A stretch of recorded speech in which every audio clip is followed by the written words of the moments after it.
Ya. Nah, tolong bujuk saya supaya sholat.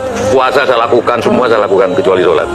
Ketika Allah perintahkan ibadah-ibadah yang lain, itu cukup perintah ayat saja turun. Allah perintah haji, ayat saja turun. Allah perintah puasa, ayat saja turun. Allah perintah bayar zakat, ayat saja turun. Tapi ketika Allah perintah sholat, tidak boleh ayat turun. Nabi dijemput oleh dua malaikat, kemudian diajak naik ketemu dengan Allah untuk menerima perintah ini.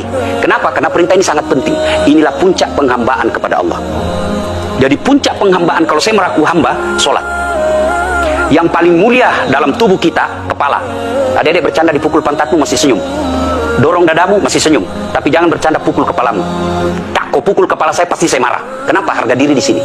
Tapi ketika kita sholat, anggota tubuh yang paling mulia, kepala, rendahkan seperti kakimu. Kita akan masuk ke next talk. Ini penting. Kalau saya sudah mulai ini. Oke. Ya, karena kalau kita mau sholat, saya melihat banyak koruptor sholat. Ya, saya melihat banyak orang sholat yang kalau saya ajak ngomong main HP, nggak punya adab. Yang paling enak memang sholat tidak korupsi. Yang paling nyaman memang, paling ideal sholat jujur.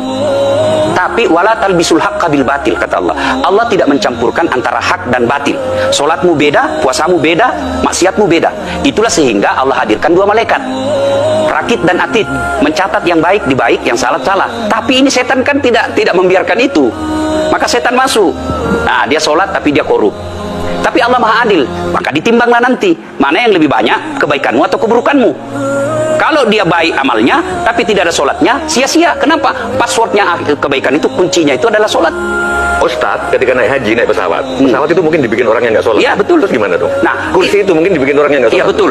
Nah, bagi orang yang tidak sholat itu, Allah nanti perlihatkan amalnya. Yang ciptakan listrik ini luar biasa amalnya. Iya. Saya bisa dakwah karena ada mic. Iya. Dan mic itu dari orang non-muslim yang ciptakan. Maka Allah nanti pamerkan. Ini kau punya amal. Ini 10 miliar kau punya amal. Mana passwordnya? Mana kuncinya? Kuncinya itulah sholat. As-sholatu imanuddin, as-sholatu miftahul jannah. Sholat itu kunci kebaikan, sholat itu tiangnya agama. Sebuah bangunan, dia bisa berdiri tanpa dinding. Sebuah bangunan, dia bisa kokoh tanpa atap. Tapi ketika bangunan tidak punya tiang, pasti tidak kokoh. Tiang itulah dalam agama, sholat. Dia tidak husuk, tidak ada urusan. Allah tidak hitung kamu husuk atau tidak. Kamu datang deh sujud sama saya. Ya, sudah sholat, idealnya dia bersih.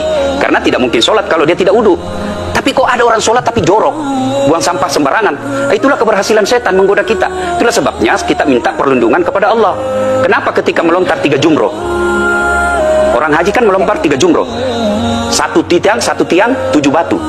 Kenapa tidak dikumpul saja?